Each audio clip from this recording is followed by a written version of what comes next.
पद के लिए आज वोटिंग हो रही है। हमने और हमारे सहयोगी दलों ने, जिनके उम्मीदवार यशवंत सिन्हा साहब हैं,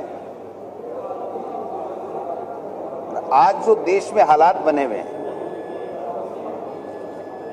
बेरोजगारी चरम पे है, महंगाई चरम पे है,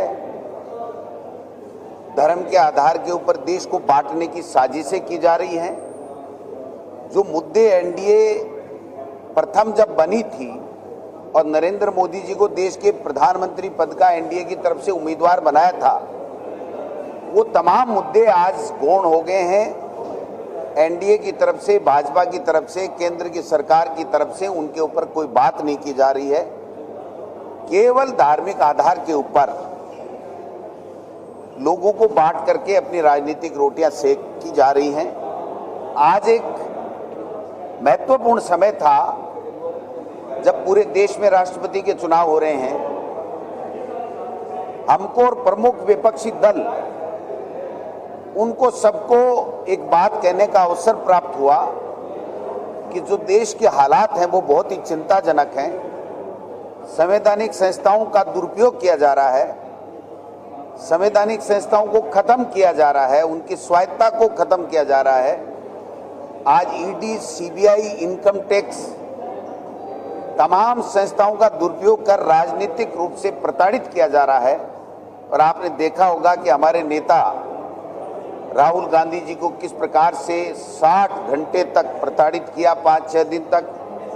अब सोनिया गांधी जी को 21 तारीख को ये लोग बुला रहे हैं। 75 साल की एक वृद्ध महिला और पूर्व प्रधानमंत्री की पत्नी, और जिन्होंने देश की एकता अखंडता के लिए अपने प्राण न्यौछावर कर दिए, उसको किस हद तक जाकर के ये प्रताड़ित करने पे तुले हुए हैं। इन सब मुद्दों के ऊपर हमें बात करने का अवसर प्राप्त हुआ। चाहे हमारे कैंडिडेट यशवंत सिन्हा जी हों, चाहे हमारे नेता हों, तमाम विपक्षी दलों ने अपनी अपनी बात देश के सामने इस राष्ट्रपति चुनाव के माध्यम से रखी है। आज आप देख सकते हैं कि महंगाई कम करने की दिशा में केंद्र की सरकार कोई काम नहीं करके उल्टे आटे, दाल और जो आम आवश्यकता की वस्तुएं हैं उसके ऊपर पहली बार जीएसटी बढ़ा करके इस महंगाई डाइन को और ज़्यादा मजबूत करने का काम किया है।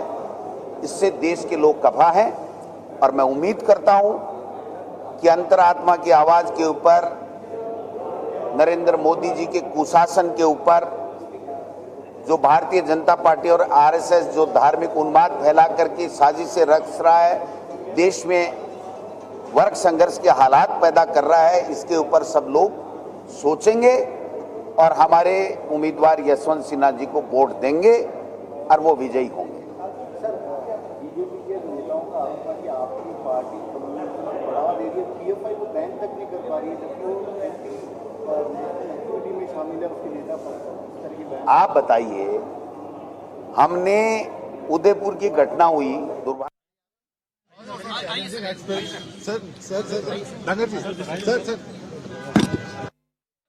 कितने दिन में क्या रिजल्ट लेकर के आए आप बता दीजिए। ये हर एक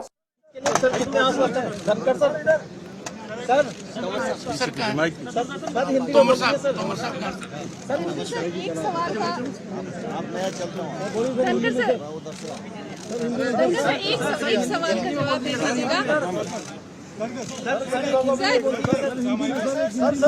एक बाइट सर हिंदी में दे दीजिए प्लीज। सर हिंदी में सर एक हिंदी में सर एक रिएक्शन हिंदी में sir. Sir we are all waiting for reaction. Sir एक हिंदी में सर बोल दीजिए। किसान के घर में पैदा हुआ, तात्कालिक हालात देखे, पढ़ने के लिए 6ठी क्लास में 6 किलोमीटर पैदल जाना, स्कॉलरशिप के माध्यम से आगे की पढ़ाई करना, भारत के लोकतंत्र के लिए ये एक मेजर माइलस्टोन मानता हूं कि साधारण किसान का बेटा आज नॉमिनेशन कर आया है। मैं माननीय प्रधानमंत्री का कृतज्ञ हूं, लीडरशिप का कृतज्ञ हूं कि उन्होंने मुझे यह सुअवसर दिया। मेरी पृष्ठभूमि को देखते हुए मेरा निरंतर प्रयास रहेगा कि भारतीय राजतांत्रिक व्यवस्था का, प्रजातांत्रिक मूल्यों का बढ़ोतरी हो। ये मेरा प्रयास रहेगा। मेरे पास शब्द नहीं है व्यक्त करने के लिए। सपने में भी ये नहीं सोचा था कि एक साधारण व्यक्ति को इस प्रकार का सुअवसर मिलेगा।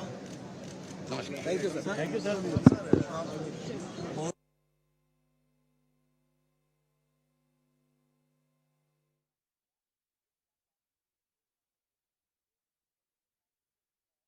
कि कहीं इनके तार बाहर से भी जुड़े हुए हों और अपनी पार्टी का शासन पुनः लाने के लिए उन मुद्दों से, जिन मुद्दों के ऊपर जनता इनसे जवाब मांगना चाहती है, उनसे देश का ध्यान हटा करके अन्य कोई तात्कालिक मुद्दे ला करके पुनः सत्ता में काबिज होने की कहीं साजिश तो नहीं कर रहे हैं। ये बात देखो,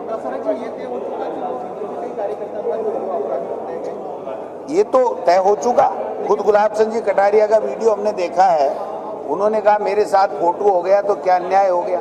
फोटो होने से अपराधी थोड़ी होता है। लेकिन एनआई इस दिशा में काम करेगा। अब करना चाहिए ना, करने देंगे तभी तो करेगी। एनआई को, सीबीआई को, ईडी को, उनको तो राजनीतिक साजिश हो गई। एनआई बोल देंगे, एनआई तो हमारा चैनल है। तो इनको काम करने दे तब ना। ये तो पहले फाइलें मना करके और वहां देखा जाता है कि कहीं इससे हमारा फायदा हो रहा है कि नहीं हो रहा। अगर उनका कोई फायदा हो रहा है तो फिर वो आगे बढ़ाएगा। सर आप क्या मानते हैं पीएमआई में बैन लगना चाहिए? जिस तरह की पीएमआई का नाम आ रहा है घटनाओं में, मुजफ्फरपुर वाली घटना, तमाम घटनाओं में, तो क्या पीएमआई को बैन लगाना चाहिए? मैं कह रहा हूँ एनआईए को अच्छी तरीके से जांच करनी चाहिए। और फिलहाल यहाँ रुकेंगे एक छोटे से ब्रेक के लिए। घटना